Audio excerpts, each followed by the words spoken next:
아멘.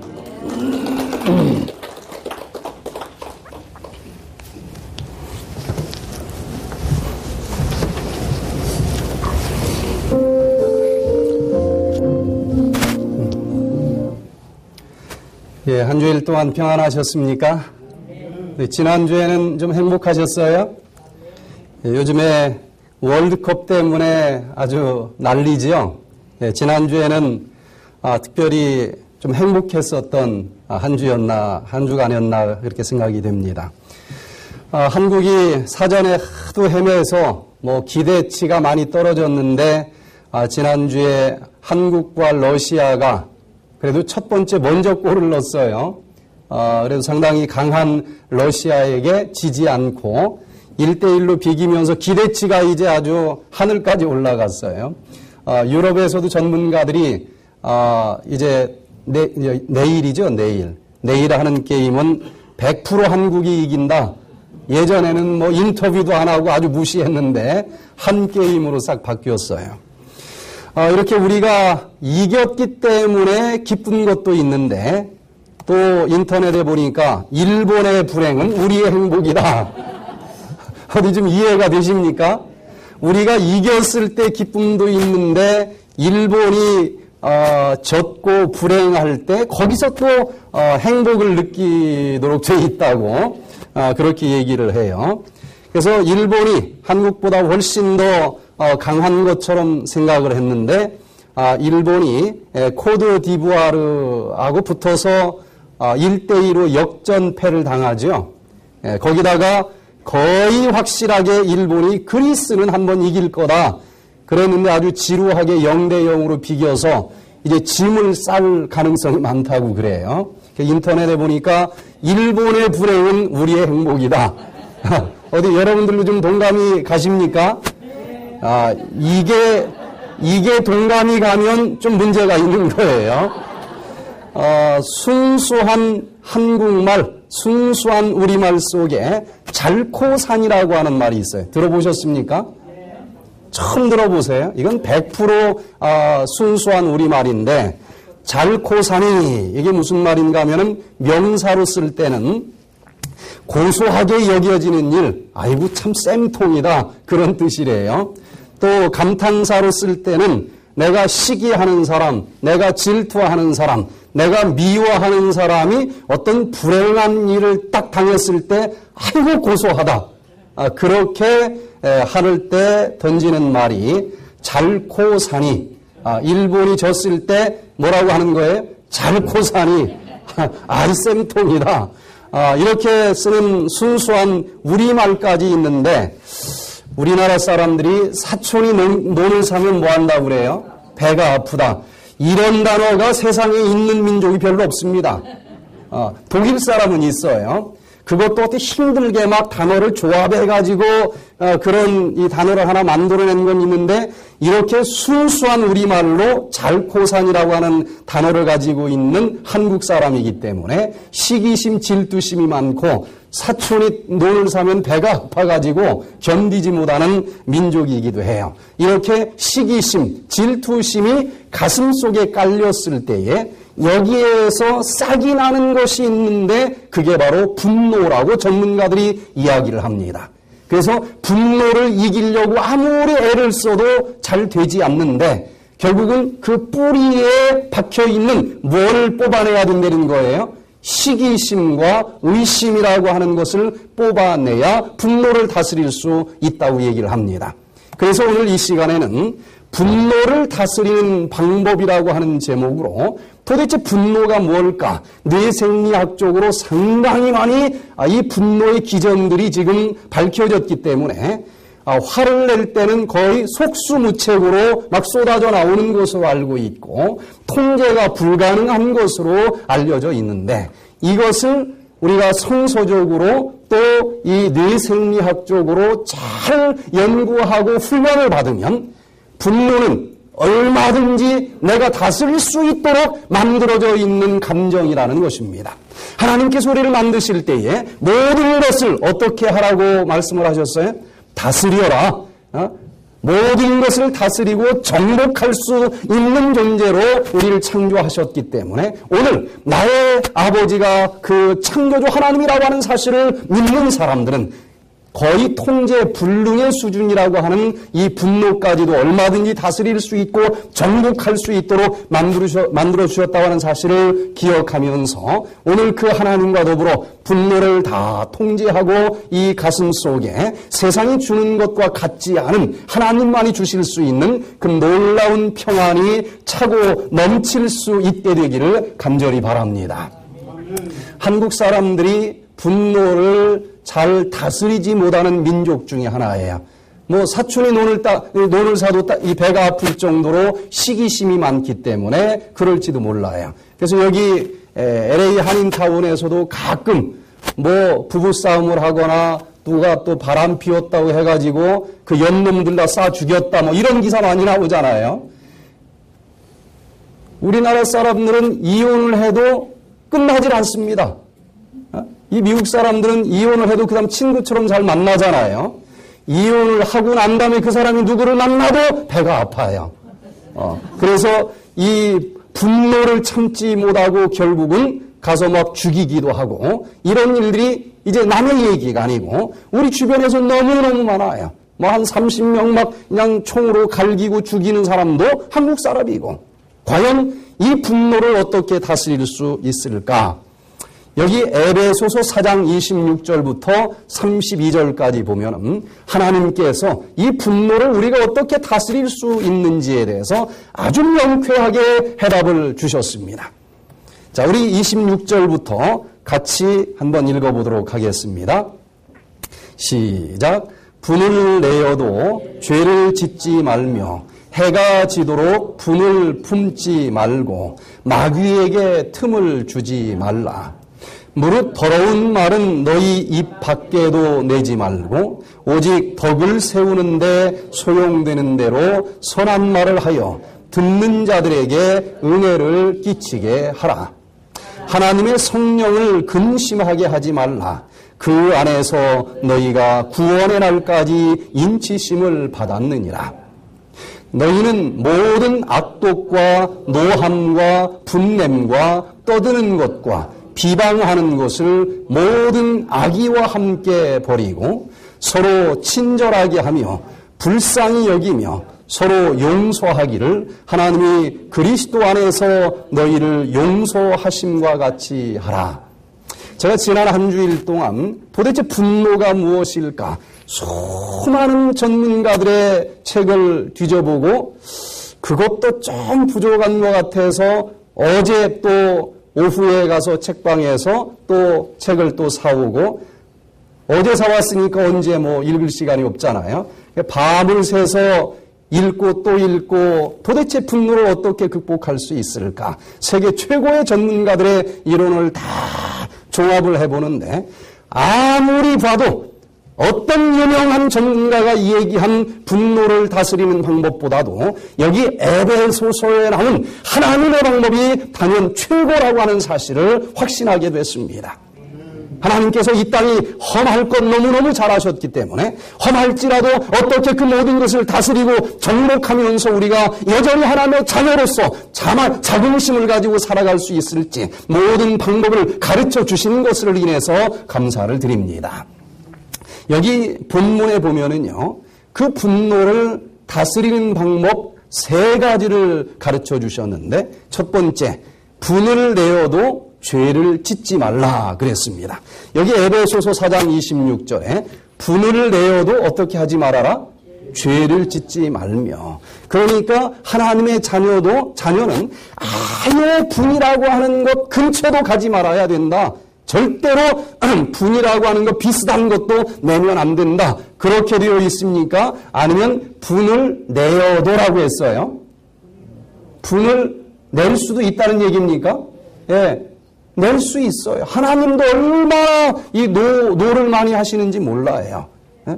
그래서 이 분, 도대체 이게 하나님께서는 어떻게 우리가 다스리기를 원하시는지 분 자체를 무시하고 이것은 없어 그래야만 내가 변화해서 그거는 아니라는 것입니다. 그런데 분명히 분을 낼 수는 있지만 분을 내어도 뭘 하지 말아야 된다? 죄를 짓지 말아야 된다. 이게 무슨 의미일지 우리가 좀 알아야 되는데 그 다음 구절 4장 29절에 보면 분을 내어도 죄를 짓지 않는 방법이 뭔지 그 비결을 좀 풀어서 설명을 해주고 있습니다. 무릇 더러운 말은 너희 입 밖에도 내지 말고 오직 덕을 세우는데 소용되는 대로 선한 말을 하여 듣는 자들에게 은혜를 끼치게 하라. 누가 내 발을 밟았어요. 그러면은 여기서 뭐가 나올 수 있어요? 분이 날 수 있습니까? 근데 누가 밟았는데도 분이 전혀 안 나. 그게 사람입니까? 그 이상한 사람이에요. 그건 병자입니다. 그러니까 하나님이 누가 밟았으면 기분 나쁠 수 있다 이거예요. 분을 낼 수도 있다는 것입니다. 그러나 분을 낼 수도 있지만은 뭐 하지는 말아라. 죄를 짓지는 말아라. 딱 무슨 소리를 들었는데 자존심이 상해. 막 기분이 나빠. 그럴 수는 있다는 얘기입니까? 그럴 수 있다는 얘기예요. 그러나 뭐는 하지 말아라. 죄는 짓지 말아라. 그 죄 짓지 않는 방법이 뭐냐? 욱 하고 올라오지만 어디까지 나가면 죄를 짓는 거예요? 이걸 입 밖으로까지 무슨 놈, 뭔 놈 막 그냥 쏟아붓기 시작을 하면은 이게 막 시너지 효과가 나타나가지고 이게 자기도 통제가 안 돼. 여기까지 가면 안 된다는 것입니다. 그래서 하나님께서 만드시기를 분이 날 수 있게 만들어 놓으셨어요. 그건 아주 지극히 정상적인 감정이라는 것입니다. 그러나 분을 낼 수는 있지만은 무릇 더러운 말은 너희 입 밖에도 내지 말고 오직 덕을 세우는데 소용되는 대로 선한 말을 하여 듣는 자들에게 은혜를 끼치게 하라. 어떤 자극이 왔는데 기분이 나쁠 수 있어요. 그런데 그 느낌만 가지고 행동으로 나가면 안 되고 그것을 이제 잘 다스려서 오히려 무슨 말이 나가게끔 해라?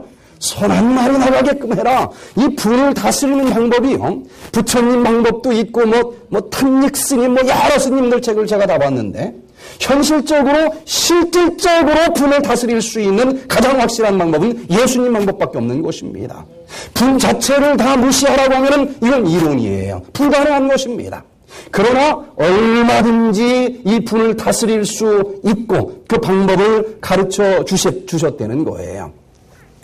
최초로 분을 낸 사람이 누굴까요?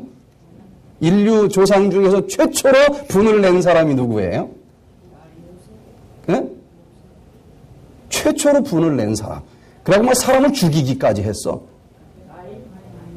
가인이겠죠, 가인. 그죠? 아담이 그랬다는 말은 성경에 없고 가인이 최초로 분을 냈는데 그 분을 정복하려면 최초로 이 인류에게 분이 가인을 통해서 어떻게 들어왔는지를 분석을 해야 돼요.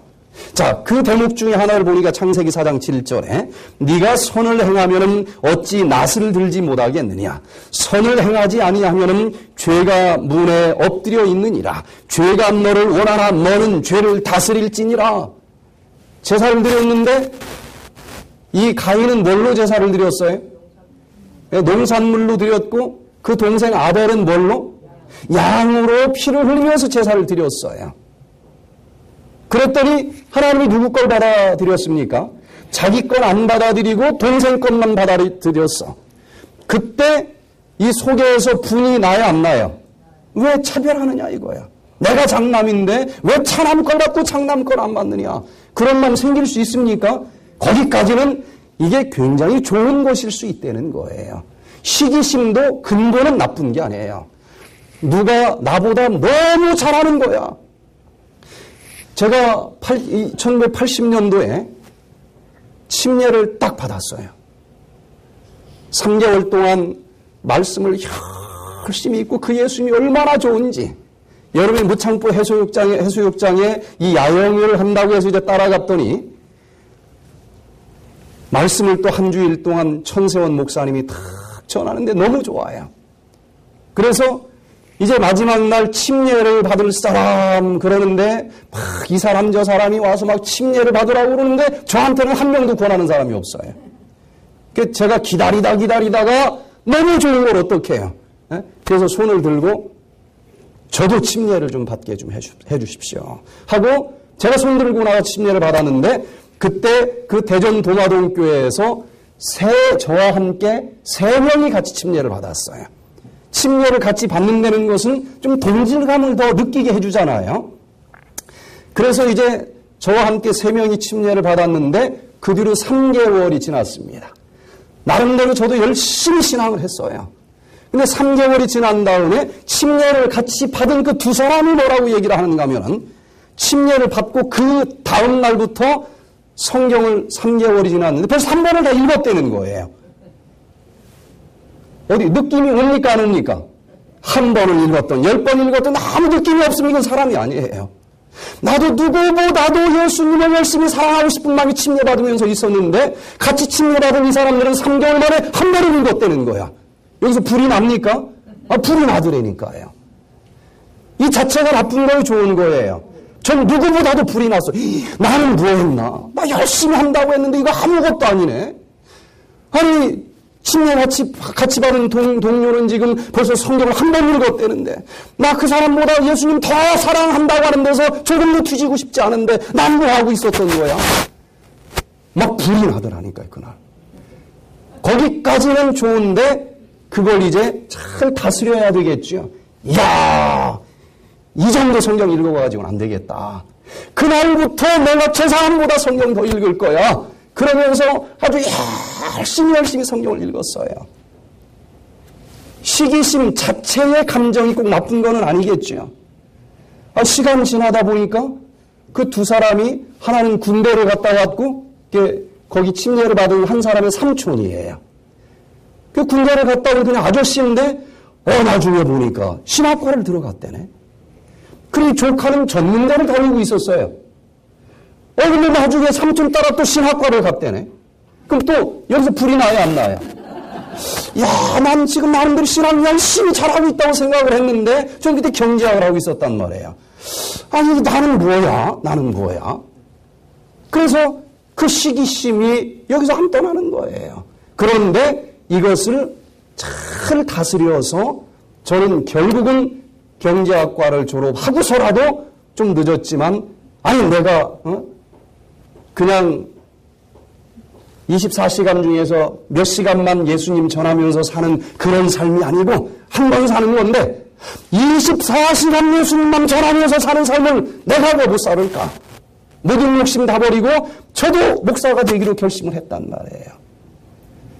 나보다 누군가가 더 잘한다. 뭔가 이게 시기심이 생기는데 거기까지는 이게 나쁜 게 아니라는 거예요. 이것을 잘 다스려라. 여기 지금 아벨도 가인도 똑같이 열심히 제사를 드렸는데 자기 열심히 드렸어요. 1년 동안 정성을 들인 걸 갖다 바쳤단 말이에요. 근데 자기 걸 안 받고 아벨 걸 받았어. 그럼 여기 뭐가 나와요?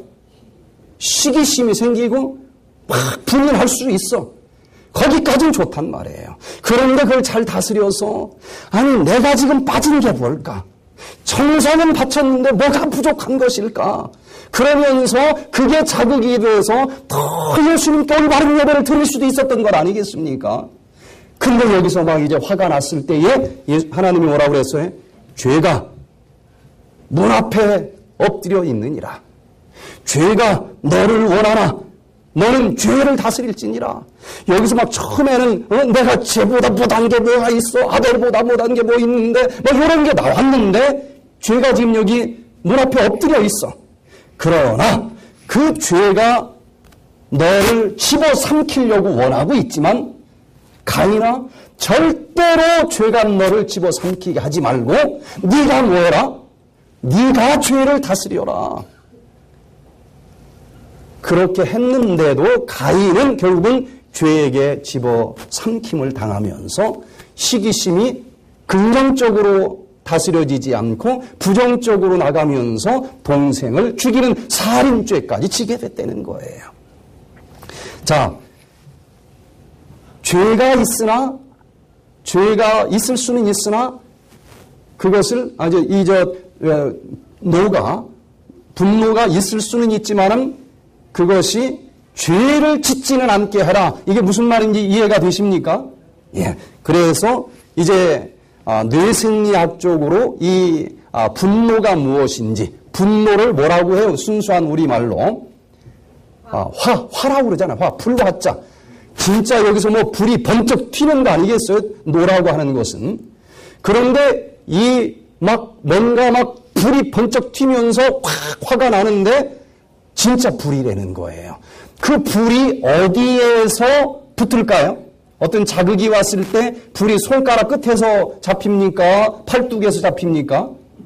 뇌세포에서 잡히겠죠? 뇌세포 어디에서 그냥 확 불이 타고 올라가지고 나도 통제할 수 없는 현상이 벌어지는데 전문가들은 이렇게 얘기를 합니다. 이 화는 내면의 불길이라고 불리기도 하는데 인간이 지닌 강력하고도 근본적인 감정의 하나로 공포나 사랑처럼 우리 삶의 일부다. 이 화라고 하는 것은요, 뇌세포 중에서도 여기 대뇌 변연계 부분에 정확하게 편도체 부분에서 불이 붙습니다. 진짜 불이 붙어, 편도체에서. 그런데 이건 하나님이 만들어주신 너무 정상적인 감정이라는 거예요. 저기서 호랑이가 막 나를 집어 삼키려고 와. 그 두렵지도 않고, 네가 뭔데 하고 좀 화도 안 나고, 그럼 잡혀 죽는 거예요. 그 감정은 너무너무 지극히 정상적인 하나님이 입력해 주신 감정이다라고 얘기를 하는 것입니다. 만약에 그냥 태어나기를 절대로 화를 내지 않게끔 태어난 사람이 있어. 그럼 괜찮을까요? 그건 아주 무서운 환자입니다. 윌리엄스 증후군이라고 하는 환자가 있는데, 질병이 있는데, 이 윌리엄스 증후군으로 태어난 사람은요, 절대로 화를 내지 못합니다. 아니, 화라고 하는 것 자체를 몰라요. 그래서 항상 천사표야. 언제나 웃어. 누가 때려도 웃어. 바보죠, 뭐, 그러면. 이거 아주 심각한 유전병인데, 화를 아예 낼 줄도 모르고 화가 뭔지도 몰라요. 그런데 유전자 넘버 7이 잘못됐을 때 이런 현상이 벌어지는데, 심장이 좀 G형으로 태어나는 경우도 많고, 얼굴 자체가 여기가 좀 길고 좀 얼굴 모양 자체가 벌써 좀 어리벙벙하니 틀려요. 그러면서 정신 지체와 비슷하게 보이기도 하고, 키도 잘 안 크고, 그리고 이빨이 좀 아주 이렇게 가지런하지를 못해요. 염색체 7번 이상이 있을 때에 이렇게 생기다 만모습으로 나오고, 그런데 화를 자극을 받았을 땐 너대로 하나님이 만들어놨는데 그 부분이 망가져 버린 거예요. 화를 낼 줄도 모르고 그냥 항상 희죽희죽 웃는 거야. 그게 천사라고 얘기를 해요. 그러나 우리가 이렇게 어떤 있어야 될 기능이 하나가 모질한 상태로 살아서는 안 되지 않겠습니까? 그러니까 뭔가 나에게 부당한 일이 딱 밀려왔을 때 화가 나는 것 자체까지는 너무 당연한 거라 이거예요. 그러나 그걸 하나님은 죄가 되도록까지는 하지 말고 어떻게 하라? 다스려라. 이렇게 말씀을 하셨다는 거예요. 자, 그러면 어떤 부당한 대접을 받았을 때 막 화가 나고 불이 붙는 부분이 어딘가? 바로 여기 편도체라고 하는 부분에서 그 불이 붙는다는 거예요. 그런데 하나님께서 거기서 네가 부당한 일을 당했을 때 우악 하는 어떤 막 에너지가 몇 배로 솟구쳐 나오는 거예요. 그게 없으면 호랑이하고 싸워서도 100번 싸우면 100번 집니다. 근데 이 편도체에서 그냥 막 불이 붙는 거야, 막. 그러나 이게 긍정적으로 표출이 될 수도 있고 부정적으로 표출이 될 수 있는데 이게 입으로 막 죽일 놈 살릴 놈 이렇게 부정적으로 표출되게 죄가 되도록 절대 하지 말고 이걸 잘 다스려서 오히려 나를 밟았는데도 아이고 뭐 그럴 수도 있지요 하고 이렇게 선한 말을 내뱉는 사람으로 네가 살아라. 이게 바로 하나님의 뜻이라고 하는 것입니다. 다행히 하나님께서 어떤 자극을 받았을 때 막 불이 붙도록 만들어 놨지만은 그대로 행동으로 나가지 않게 하시고 이 막 불이 붙는 그 마음이 앞니방에 있는 전두 연암야로 딱 상담을 하면서 내가 지금 이런 부당한 일을 만나가지고 말이야 불이 붙는데 이거 뭐라고 말을 해야 될까요? 자기도 모르게 하게끔 돼 있지 않다는 거예요. 앞니마에 있는 전전두엽이라고 하는 부분에서 이것을 잘 다스려서 결국은 어떤 말을 하게 하고 행동을 하도록 그렇게 하나님이 만들어 놨기 때문에 모든 걸 다스리라고 얘기를 한다는 것입니다. 여기 성격 및 사회심리학 저널 2010년도판에 발표된 글을 보니까 분노는 생산적인 힘으로 변형될 수 있다. 이 엄청난 에너지인데 이 분노는 뭘로 변형될 수 있다? 사람을 죽일 수도 있어요. 이게 엄청난 에너지입니다. 근데 이걸 잘 다스리면 생산적인 힘으로 변형될 수 있는 에너지라는 거예요. 지구의 역사상 비교적 최근에야 불을 자유자재로 다루게 되면서 문명이 폭발적으로 발전할 수 있었던 것과 마찬가지로 지난 몇백 년간 우리 뇌에서는 우리 안에 있는 분노의 불길을 다스릴 수 있는 전전두엽의 기능이 밝혀지고 있다. 이 지구에서 최고의 에너지가 있다면 불 아니겠습니까? 이것 때문에 죽은 사람들이 얼마나 많아요. 번개 맞아서 죽은 사람 얼마나 공포의 대상입니까? 그런데 인류가 산업혁명을 이제 하면서 증기기관의 이 열을 아주 정교하게 이렇게 다스릴 수 있는 기술을 발견하면서부터 이 현대 문명이 폭발적으로 이렇게 발전하지 않았습니까? 마찬가지로 이 뇌 속에 있는 가장 최고의 에너지는 분노입니다. 분노. 그런데 이것을 잘 다스릴 줄만 알면은 우리는 그 엄청난 에너지를 창조적인 에너지로 쓸 수 있다는 거예요. 그런데 이걸 다스리는 부분이 어디라는 것입니까? 요 앞니마에 있는 전전두엽이라고 하는 부분이다. 이 부분이 어떻게 다스리는지 지금 과학적으로도 상당히 밝혀졌다는 거예요.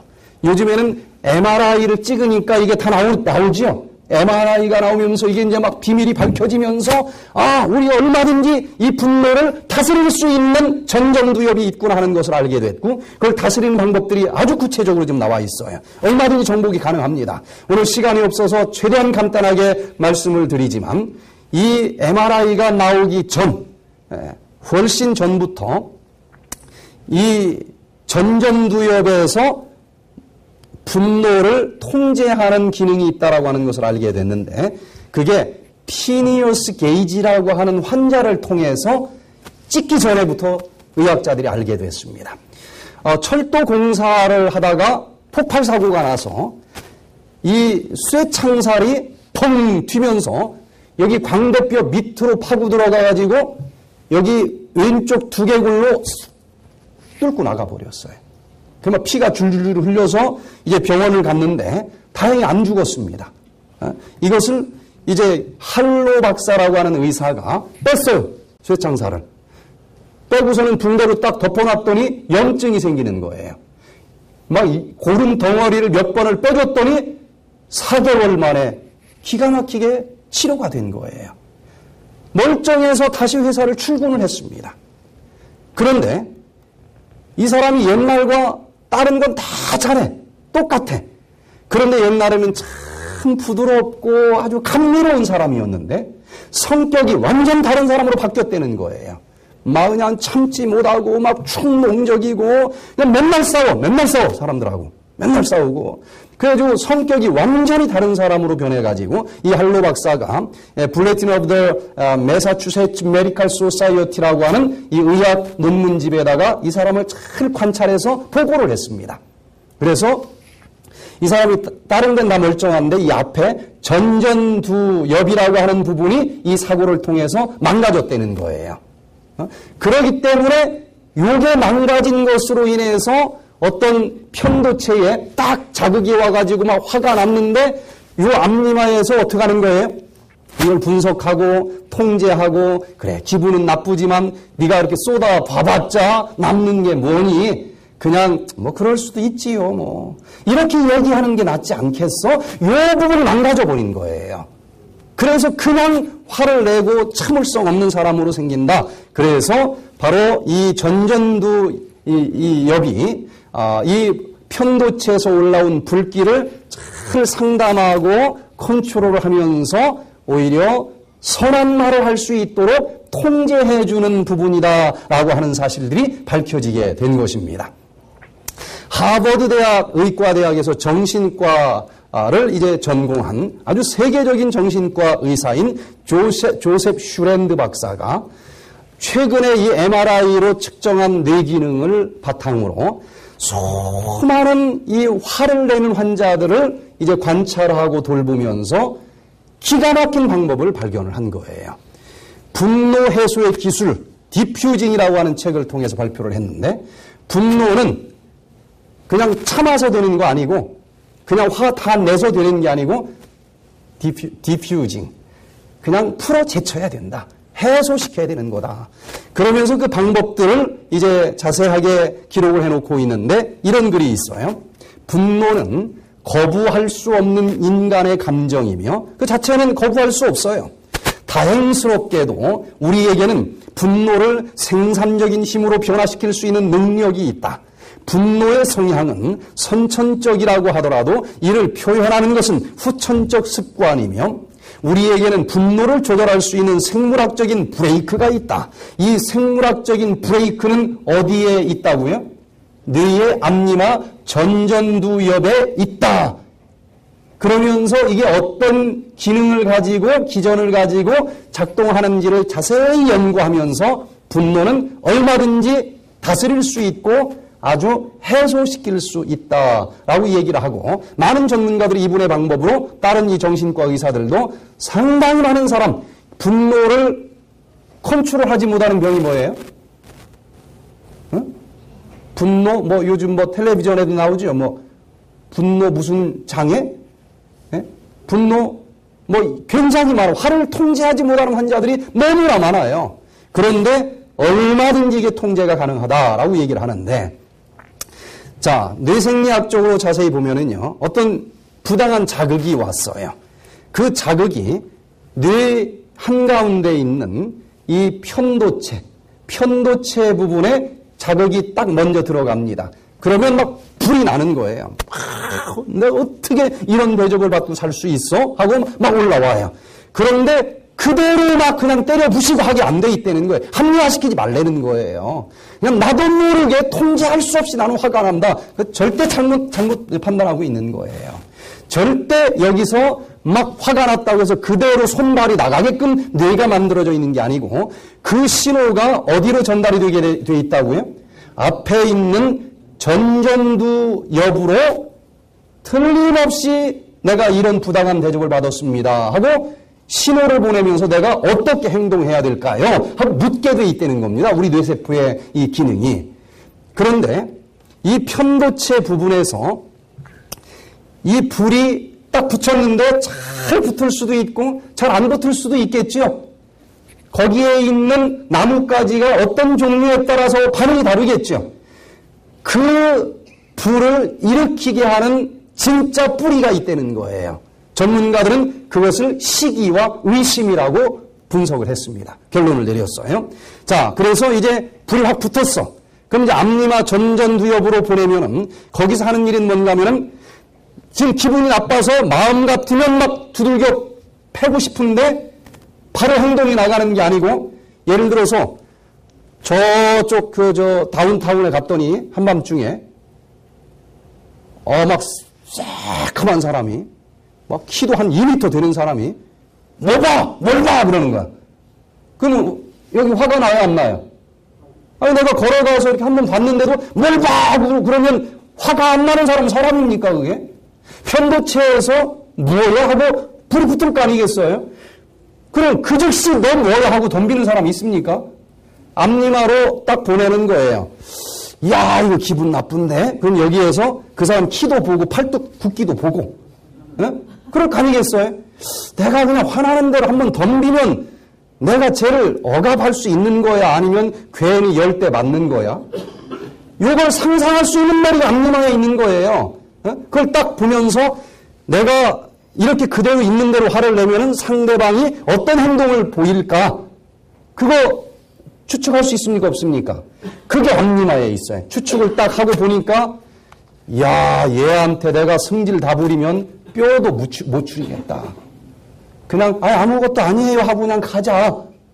그래서 이 전전두엽에서 이제 판단을 한 정보를 전 운동피질로 보냅니다. 입술을 움직이는 운동신경에다가 보내서 아이고 그냥 아무것도 아닙니다 하고 그냥 가는 게 지금 상황으로서는 최선이다.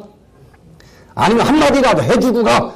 요 판단을 전전두엽에서 해줘가지고 전 운동피질로 보내면 그 다음 내가 어떻게 행동할지가 결정이 난다는 거예요. 이런 과정을 거쳐서 행동이 나오고 여기서 화가 나오든지 아이고 뭐 다 그럴 수도 있지요. 이 말이 나오든지 나오게 돼 있으니까 요 과정을 잘 긍정적으로 다스리는 훈련을 받으면은 분노를 어떻게 할 수 있다? 다스릴 수 있도록 돼 있다라고 얘기를 하는 것입니다. 최초의 분노는 이 가인과 아벨의 사건에서 우리가 볼 수가 있는데 아까 얘기한 것처럼 가인은 뭘로 제사를 드렸다고요?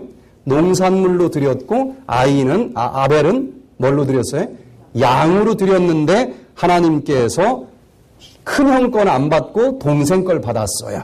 그랬더니 가인이 자기 거 최선을 다해서 정성을 들였는데 안 받으니까 분이 날 수 있는 거예요. 그러나 하나님께서 분을 지금 나올 수는 있는 거지만 그걸 네가 잘 다스려라. 창조적으로 생산적으로 잘 다스려라. 만약에 잘 다스렸으면 정성이 있는 예배뿐만 아니라 하나님께서 원하시는 제대로 된 방법대로의 제사를 드리는 방법까지도 깨달을 수 있었을 거예요. 오히려 아벨이 있었기 때문에. 그러나 이것이 그냥 입으로 잘못 분이 나가게끔 했다는 거예요. 자, 그러면 이 똑같은 자극이 왔을 때에 이게 왜 분노가 이렇게 나쁘게 나갔을까? 전문가들은요, 그 이유를 두 가지로 보는데, 가인이, 아니, 자기 거 하나님이 안 받아줬다고 해서 왜 아벨을 죽였느냐, 이거예요. 왜 거기까지 화를 냈느냐. 분석을 해보면 무슨 마음이 도사리고 있었기 때문에 그런 거예요? 시기심.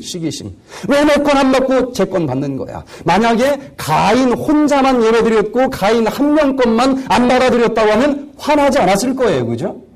화나는 것 밑에 뭐가 있다는 것입니까? 시기심이 있다는 거예요. 또 시기심이 있고 또 하나는 뭔가 하면은 왜 그렇게 시기심으로 배가 아픈 걸로 끝나지 않고 죽이기까지 했을까? 그 밑에는 무슨 마음이 깔려 있는가 하면은 내가 장남인데 하나님이 아벨 걸 제사를 받아들인 것 보니까 내 장자권까지 저 아벨이 뺏어가는 거 아니야? 하고 무슨 마음이 들었어요? 의심이라고 하는 마음이 들어있다는 거예요. 이 두 가지 마음을 근본적으로 잘 다스리지 않으면 분을 다스리는 길은 없다는 것입니다. 자, 그래서 이 디퓨징 책에도 이렇게 얘기를 해요. 분노의 유발인자는 질투와 의심이다.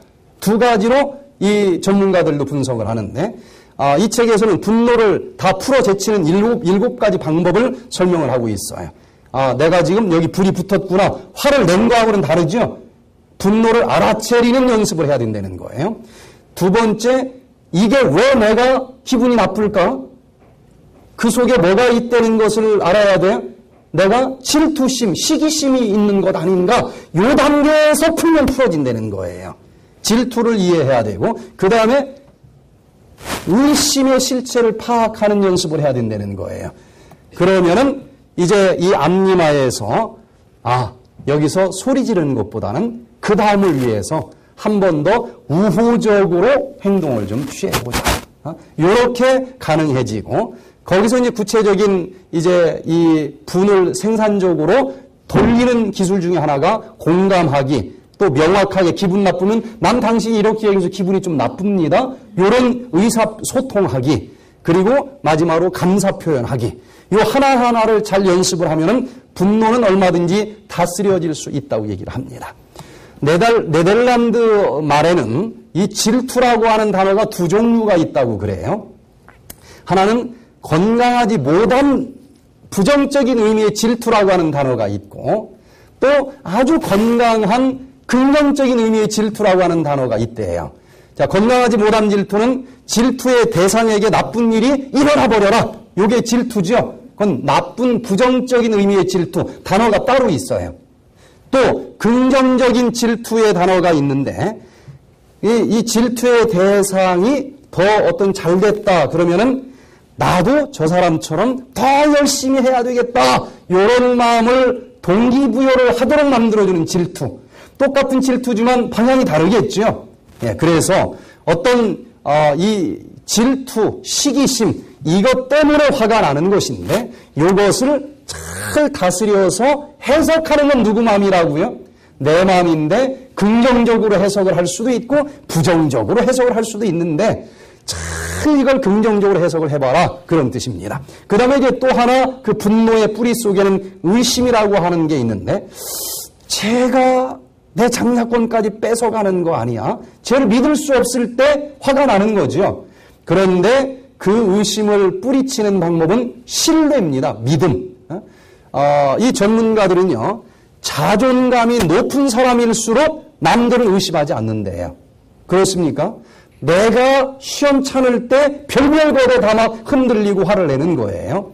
그러면 우리가 누구든지 좀 실수할지라도 믿어줄 수 있는 의심을 하지 않는 이 자존감이 약해서 남녀가 딱 결혼을 했는데 자기의 이 값어치가 굉장하다고 생각하는 사람이 의처증이 많습니까? 마누라에 비해서 난 별 볼 일 없네라고 자존감이 낮은 사람이 의처증이 심합니까? 이 자존감이 낮은 사람은 시장만 가도 의심을 하는 거예요. 어떤 놈 만나고 오는 거 아니야? 자신이 없으니까. 그래서 이 의심이 있으면 계속 화를 내니까 의심을 하지 않으려면 뭘 높여야 된다? 자존감을 높여야 된다. 그런데 최고의 자존감은 뭐냐 이거예요. 하나님께서 나를 누구로 만들었다는 거예요?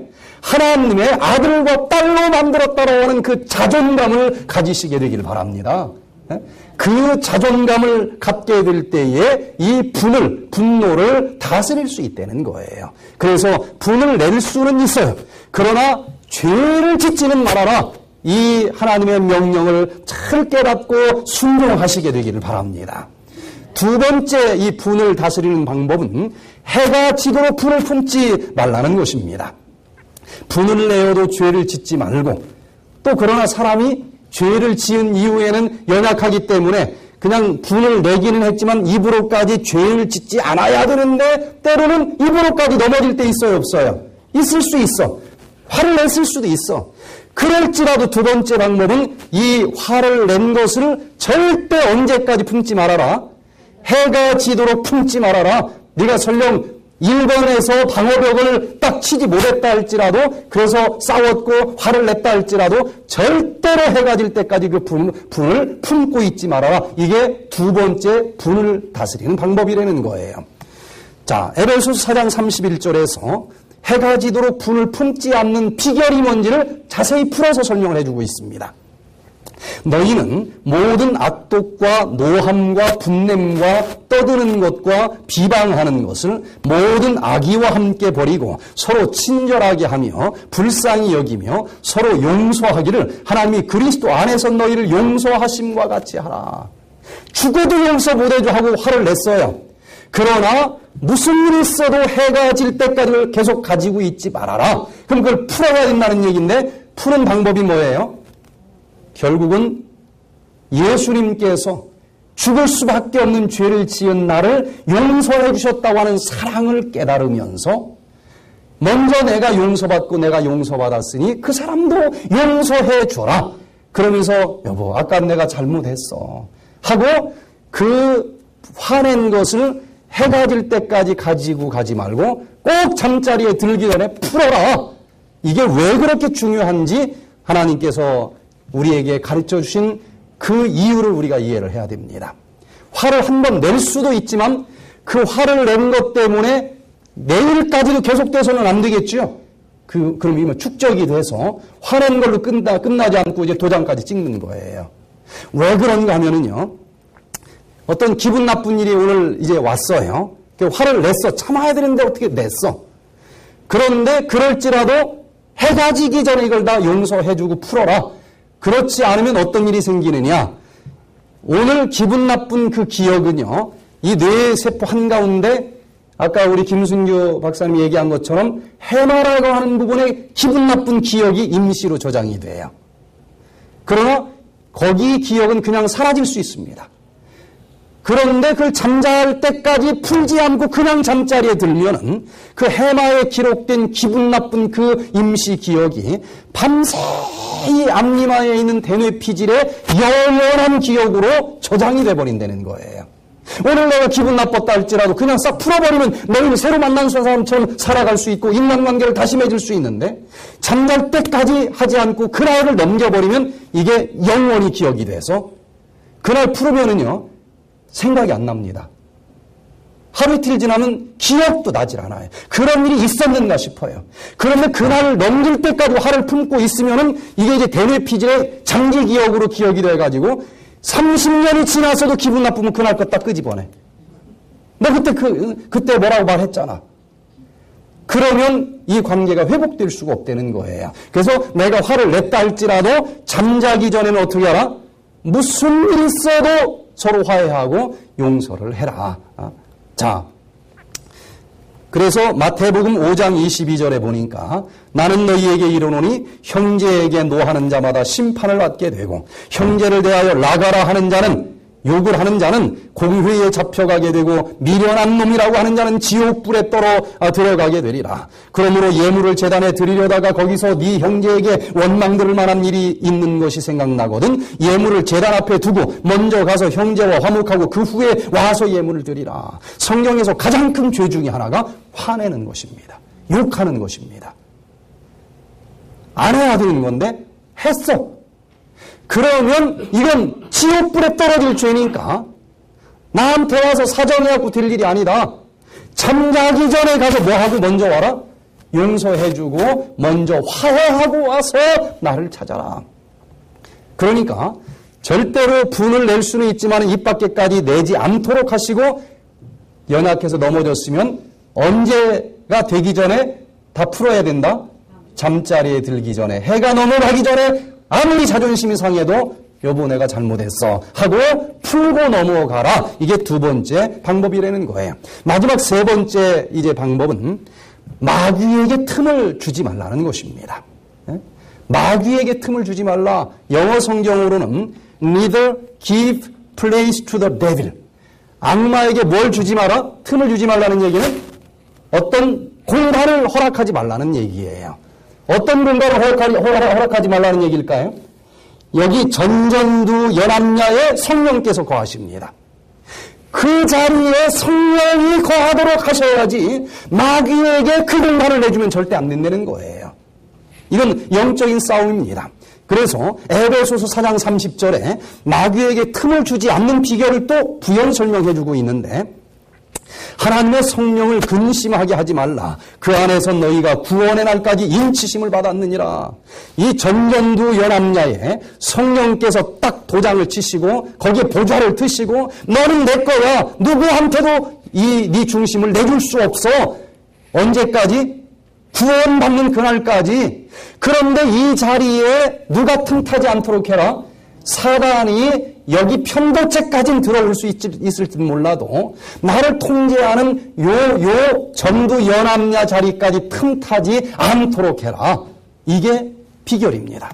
화를 내지 않는 비결이에요. 그래서 성령이 거하는 전 믿음의 보따리가 바로 여기 전전두엽이라고 하는 부분에 있는데 이 자리만큼은 여러분이 들어있지도 말고 예수님이 들어오셔서 예수님이 여러분들의 마음의 길을 잡을 수 있도록 허락하시게 되길 바랍니다. 세계 모든 이 상담학자들의 전문 서적을 봐도 이 얘기는 없어요. 한계가 있는 것입니다. 내가 아무리 풀어제치려고 한다고 해도 풀어지는 게 아닌 거예요. 어떻게 화를 내가 풀 수 있습니까? 그러나 이걸 통제할 수 있는 그 자리에 내 자신이 앉아있지 아니하고 여기에 성령께서 거하시고 예수님께서 거하도록 하시고 사단이 이 자리까지 틈타지 않도록 하기만 하면은 예수님 화납니다. 어디 미울 수 있습니까? 미워 죽겠습니다. 그러나 예수님 사단이 여기까지 틈타지 않게 해주세요. 만번을 내가 얘기한 것처럼 내가 다 뺏겼는데 이 자리까지 뺏기면 내가 어떻게 되겠느냐? 이 자리만큼은 절대로 사단에게 안 뺏긴다. 여러분 그 자리만큼 여전히 성령이 지배할 수 있도록 마지막 그 성령이 임하도록 기도하시기를 바랍니다. 계시록 3장 20절에 볼지어다 내가 문 밖에 서서 두드리노니 누구든지 내 음성을 듣고 문을 열면 내가 그에게로 들어가 그와 더불어 먹고 그는 나와 더불어 먹으리라. 이기는 그에게는 내가 내 보좌에 함께 앉게 하여 주기를 내가 이기고 아버지 보좌에 함께 앉은 것과 같이 하리라. 여러분, 내 마음에 가장 중요한 이 보좌에 내가 앉아있지 않도록 하시고 누구를 초청해서 앉히라는 거예요? 예수님을 딱 초청해서 앉히는 것, 그게 예수님을 영접하는 것입니다. 그게 예수님을 믿는 거예요. 그게 예수님을 주인으로 믿는다고 하는 의미가 되는 것입니다. 내 마음의 보좌에 누가 앉도록 초청하는 거예요? 예수님이 앉도록 초청하면 예수님이 나중에 나를 어디에 함께 해주시겠다 그랬어요? 하늘 보좌에 함께 해주시겠다. 그러니 이 알려간 보좌 예수님 딱 내주고 하늘 보좌 함께 해주신다고 하니까 거래할 만하지 않습니까? 네? 여러분, 예수님에게 내 마음의 보좌를 내놓으시고 사단이 단 한순간도 이 자리까지 틈타지 않게 기도하시기를 바랍니다. 기분 나쁠 수 있어요. 막 통제할 수 없을 정도로 막 억울해 죽을 수도 있어요. 그러나 그때 내가 판단하지 마시고 예수님, 나는 오늘 저녁 잠을 못 잘 것 같습니다. 너무너무 억울합니다. 내가 그 말을 하지 않았는데 왜 했다고 저렇게 수군거리고 다닙니까? 그러나 예수님 이 보좌 위에 주님을 초청합니다. 주님께 판단을 맡깁니다. 주님께서 내 마음을 통제해 주시옵소서. 틀림없이 응답받습니다.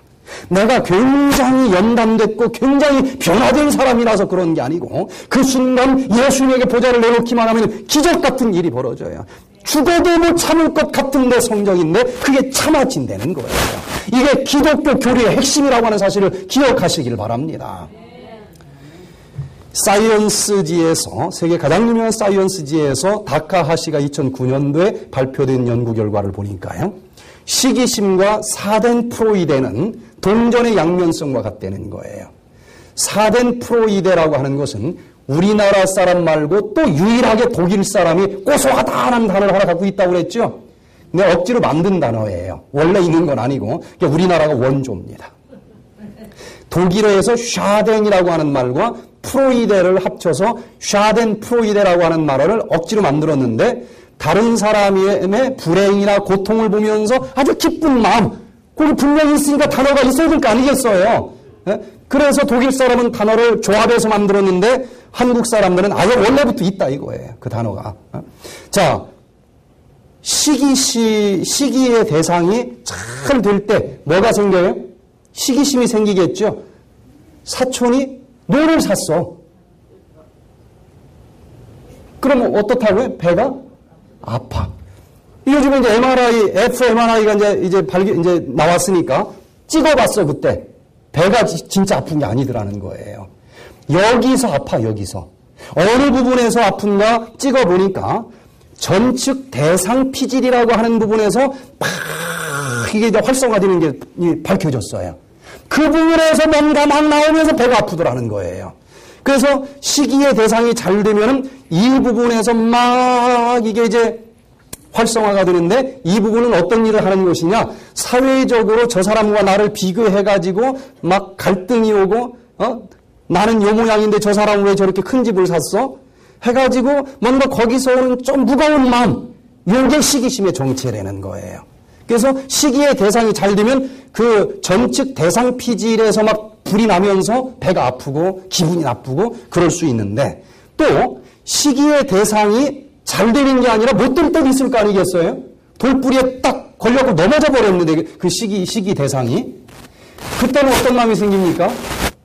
고소하다 하면서 마음이 기쁜 마음이 생기더라는 거예요. 그러니까 어디가 또 불이 붙는가 하고 보니까 이 MRI를 찍어보니까 복측 선조체라고 하는 부분에서 반짝반짝 빛이 나더라는 거예요. 그러면서 막 기분이 좋아. 막 일본이 졌다고 하니까 너무 행복해. 이 부분에서 느껴지는 감정인데 이건 뭐냐면 어떤 잘했을 때 보상을 해주면 기분이 좋잖아요. 그때 반짝이는 부분이에요, 여기가. 또 중독 환자들이 막 알코올이 막 떨어지는데 술을 마셨더니 좋더라. 여기가 자극이 가면 그 기쁨이 오는 거예요. 그런데 이 시기의 대상이 어려움을 당할 때 그때 이 부분에 자극이 가면서 기쁘더라는 겁니다. 이걸 샤덴프로이데. 그래서 시기심과 샤덴프로이데는 동전의 양면성과 똑같더라. 미국의 스미스 교수님이 2004년부터 2008년도까지 미국인들을 대상으로 연구를 했더니 이 단어가 존재해야 될 필요가 있더라는 거예요. 이 부시 대통령이 막 이제 막 후보로서 막 이제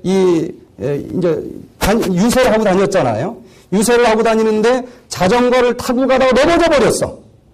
그랬더니 그 상대편 민주당 이 지지하는 사람들한테 물어보니까 다 너무 꽃이 되는 거예요. 꽃이 되는 거예요. 너무 기분이 좋다는 거예요. 그 상대방이 막 넘어진 걸 보고.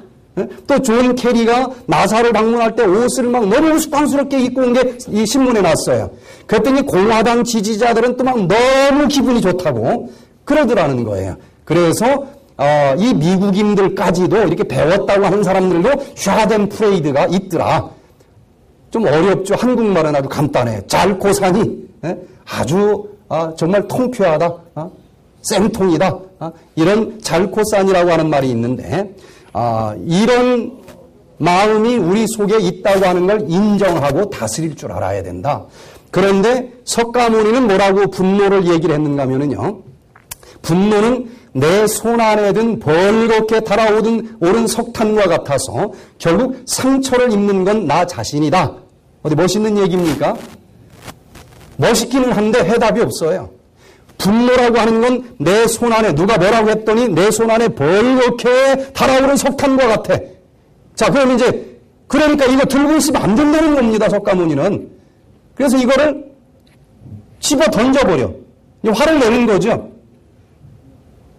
그럼 그게 해답일까? 아니면 그냥 참아버려. 그럼 내 가슴이 다 타겠죠. 이걸 잘 분석하는 데까지는 뭐 그래도 전문가니까 잘했는데 근본적으로 분을 해결할 수 있는 방법이 없다는 겁니다. 없다는 거예요. 그런데 예수님께서 가르쳐 주신 방법으로는 이게 가능하다는 거예요. 통제가. 자, 이렇게 시뻘건 분노 숫덩어리가 들어왔다. 그러면은 이제 어떻게 해야 되는가? A타입은 그냥 네가 잘났느냐 막 집어 던지는 거야. 화를 막 내는 거야. 집어 던진다는 게 뜨거운 거니까. 그런데 그렇게 행동하는 사람들은 프리드먼과 로젠만이 이런 사람은 A타입의 행동 유형을 가진 사람인데 그런 사람들은 심장병이 다른 사람들보다도 3배나 더 잘 걸린다. 화를 내면 풀어질 줄 알았더니 심장이 망가지는 결국 자기 손해가 오더라는 거예요. 반대로 그냥 집어삼키면 유전자가 다 타버리겠죠. 그래서 집어삼키는 것은 테노쇼크라고 하는 박사가 C타입 성격이라고 이름을 붙였는데 그런 사람들은 암이 또 잘 걸린다는 거예요. 이 불이 막 속으로 들어가서 속에 있는 유전자가 타가지고 암이 걸린다는 거예요. 자, 그래서 자극이 왔어요. 이 분노라고 하는 숫덩어리가 왔어. 석가모니가 거기까지는 정확하게 묘사를 했습니다. 이걸 어떻게 처리를 해야 되느냐? A타입, 그냥 화를 내버려라. 그냥 몽둥이를 가지고 빨래 이 방맹이를 가지고 시어머니라고 생각하고 두들겨 패라. 네? 이렇게 가르치지 않습니까? 그러면 무슨 병이 걸린다는 사실이 밝혀졌어요? 핏대 세우니까 심장이 망가져서 심장병이 생겨요. 결국 자기 손해야. 풀어지는 게 아니고. 아니면 그냥 꾹 집어 삼키자. 착한 며느리처럼. 그러면은 이게 화가 숯불이 이 속으로 들어가 유전자를 다 녹여가지고 뭐가 생겨요? 암이 생겨. 이건 더 나빠. 석가모니는 여기에서 대답이 없어. 어떻게 하라고 하는 게. 그냥 가지고 있으면 안 된다 그랬는데 제가 하나님의 말씀을 보면서는 C타입도 아니고 A타입도 아니고 J타입의 해답이다라고 답을 내렸어요. 저도 그래서 유명한 사람 중에 하나 집에 올라갔어요. J타입의 성격이 있다. 이걸 내가 집어 삼키지도 말고 상대방에게 집어 던지지도 말고 Jesus, 예수님에게 그냥 다 맡겨라. 그것만이 유일한 해답이다라고 오늘 본문에서 말씀을 하고 계시는 것입니다. 수고하고 무거운 짐진 자들아 다 내게로 오라. 내가 너희를 쉬게 하리라. 나는 참을 수 없어요. 그러나 이 마음의 이 전전두 연합야의 보좌 속에 예수님을 영접하면서 그곳에 예수님을 딱 주인으로 모시면은 수고하고 무거운 짐진 자들아 다 내게로 오라. 내가 너희를 쉬게 하리라. 이렇게 초청해 주시는 예수님이 진짜 살아 계시다고 하는 사실을 믿으시게 되길 바랍니다.